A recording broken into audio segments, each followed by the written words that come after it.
Okay, did a video yesterday. Time for another one. Different subject. Um, but hey, it's quicker to make these videos than it is to write posts sometimes because talking's easier than writing. So here's another. Okay, this actually deals with something I had a hard time really agreeing with. Um, although um, Bayani, which is a form of Shia Islam, well, there were some things I was always not too crazy about or wanting to dismiss as hadith. Of course, if it is hadith, then it is a question mark. Um, but if it's Quranic, no, it is what it is. It's Quranic. It's divine. Um, and I found out something that I thought, oh, that has to be hadith. No, it's Quranic, but then I actually took a look at the greater context. And I'm like, okay. And that's the whole thing about lower your gaze. I was never cool with that, because, oh, if you're feeling lust, don't look, turn away, because it's bad to feel lust. And I'd say no, lust is a feeling. Feelings are just feelings. It's a matter of what you do with them. Um, and to me also, why look down like, all, meek and everything rather than hold your head high? To me, it was not um, lower your gaze, but raise your gaze. If you find yourself, looking at a woman's tits, maybe it's better to raise your gaze, look her in the eyes, connect as human beings. You can still have the lust, but you're engaging in a level that's more than that. It's humane. Um, but then my Fatimiyya brother Salman was doing a video um, critiquing David Dita's work. Pretty harsh critique, and I'd agree with him. What little I had heard, I always thought it was a little weird. Um, he kind of dissected him, but he brought up that verse again, or part of a verse. And I'm like, okay, I gotta look into this. Um, and when I did, on the surface, I'll just go ahead and read the English translation here. Okay, come on, where's my computer going?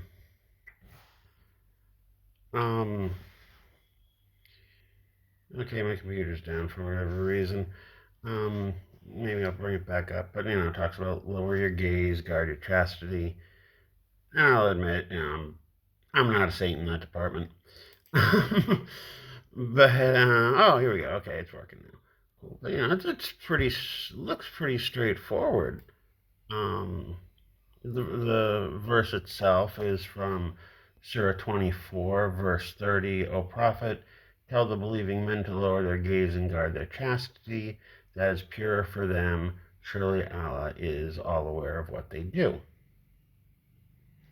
It does say what they do, not what they feel. Not to say that, obviously, Allah subhanahu wa ta'ala, is very much aware of what you feel, but doesn't seem to have an issue with what you feel, just what you do. But then I went ahead and read the whole surah. And when you take it in this context, it changes everything.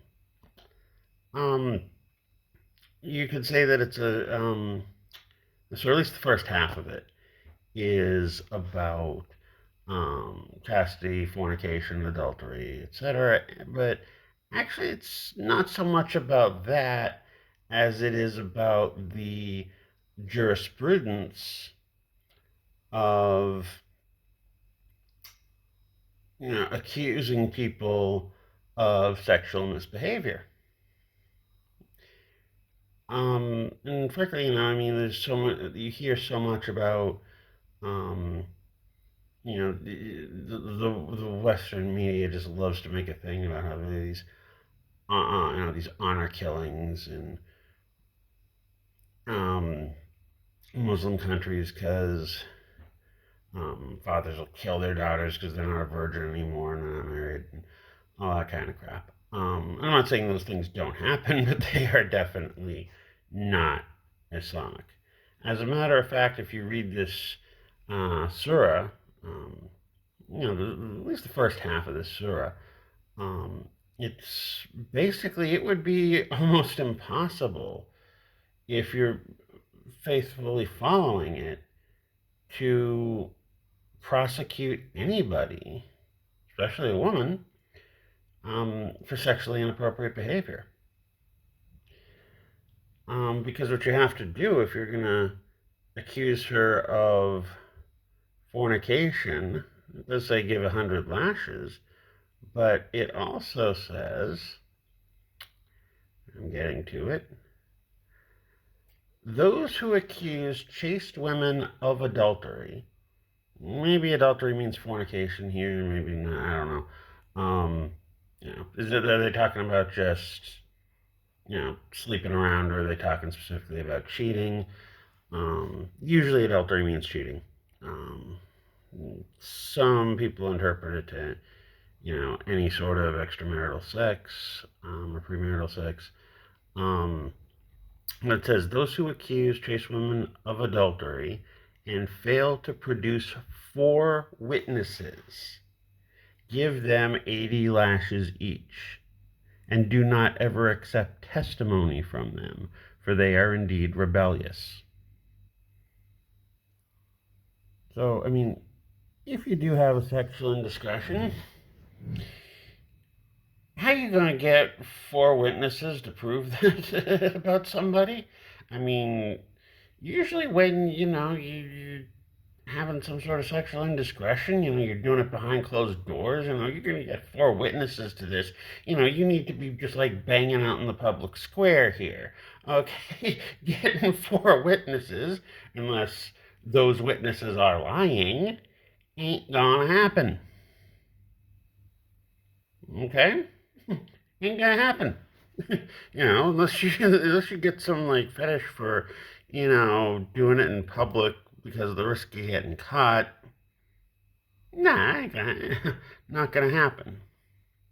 And it's even telling, um, it's even telling, the punishment for false accusation.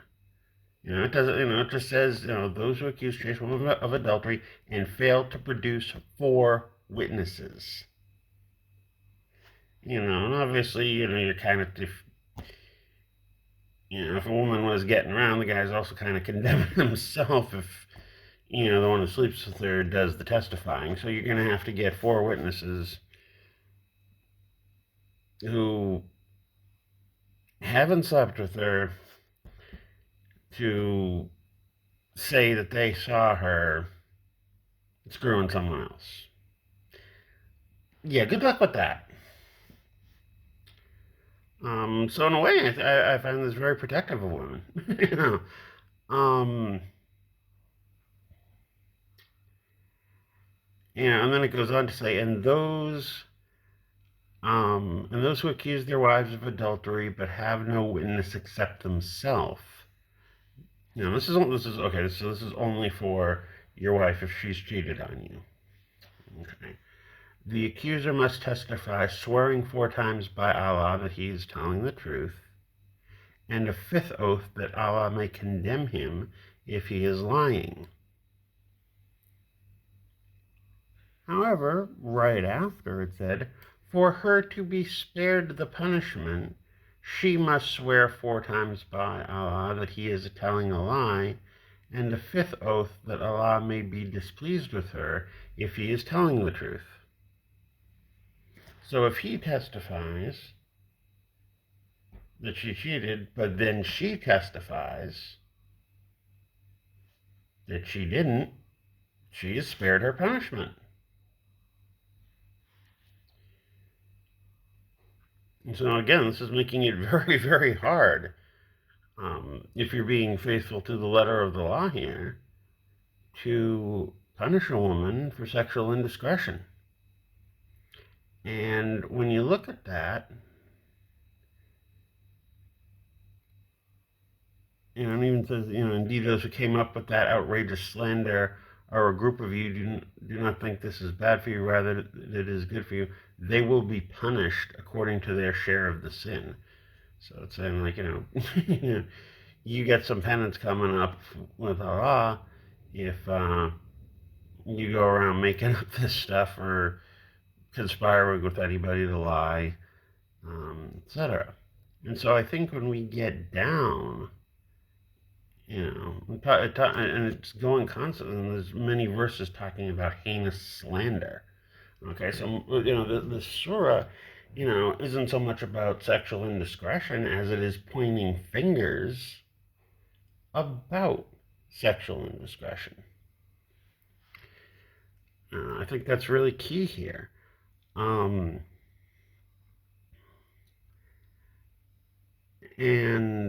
so when you get down to verse 30, O Prophet, tell the believing men to lower their gaze and guard their chastity. That is pure for them. Surely Allah is all aware of what they do. Well, now you got a different context here. This has been a surah about accusation. So guard their chastity, as in your own, and not anyone else's.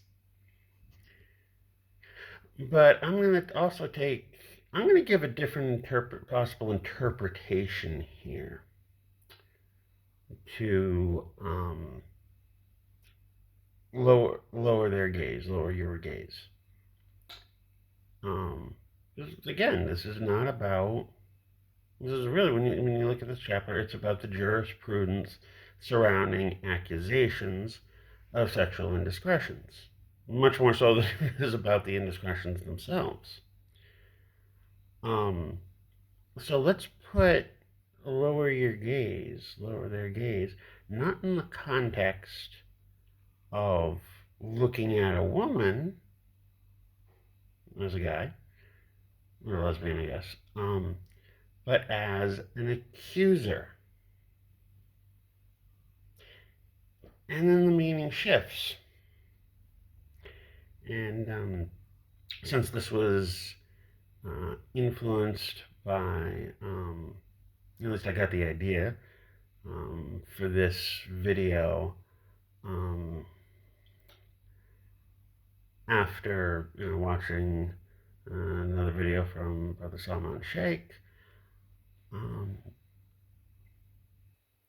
And he had also done it was kind of an old video. He wanted me to check it out from a few years ago, but did a video recently on connections between Native American spirituality and Islam. And it's actually Native American thing that I started thinking about here. This is something because my stepdad technically, was half Cherokee. It was actually, he didn't know it till he was in his late 30s, because his father had bleached his skin and posed as white. So it was kind of a revelation for him, and a whole kind of soul-searching kind of journey when this came out. But he had this thing that was imprinted on him. His dad was pretty abusive, wasn't in his life much, but in the early years there was something that was imprinted upon him, and he told me about it. He said that a lot of cultures tend to have the idea of when you're talking to somebody, look them in the eyes. That was for the most part, I think that's pretty good. And even as I said, what about, rather than looking at a woman's tits, looking at her eyes? I mean, personally, I'd rather look at a woman in her eyes when I'm having sex. Okay, I think that's more intimate. I think it's the prettier part of a woman, the whole bit. Um, maybe that's not the right word. But he says it's a little different in Native culture. They didn't go, at least in Cherokee. I'm sure they're probably not the only nation. But it might not be something you can apply as a blanket statement um, to all the indigenous of Turtle Island. But I said that when you're talking to someone in Native American, in Eastern Cherokee culture, when you're talking to someone, you look them in the eyes. But when they're talking to you, you don't look them in the eyes, you look them in the mouth. And it's considered suspiciously rude to to gaze at their eyes when they're talking to you, because it's like you're not accepting what they are offering in their words, but you're trying to see something else because you don't trust what they're offering from their mouth. Let's apply that to lower your gaze, because you go from the eyes down to the mouth. That's lowering. Doesn't say how much to lower your gaze, just as lower it. And in the context of accusing someone of something, usually you're staring them down. It's saying, lower your gaze, look them in the mouth, listen.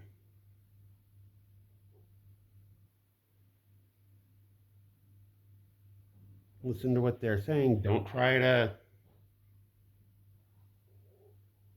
see beyond it or think they're lying. Look them in the mouth. If they say they didn't do it, believe them.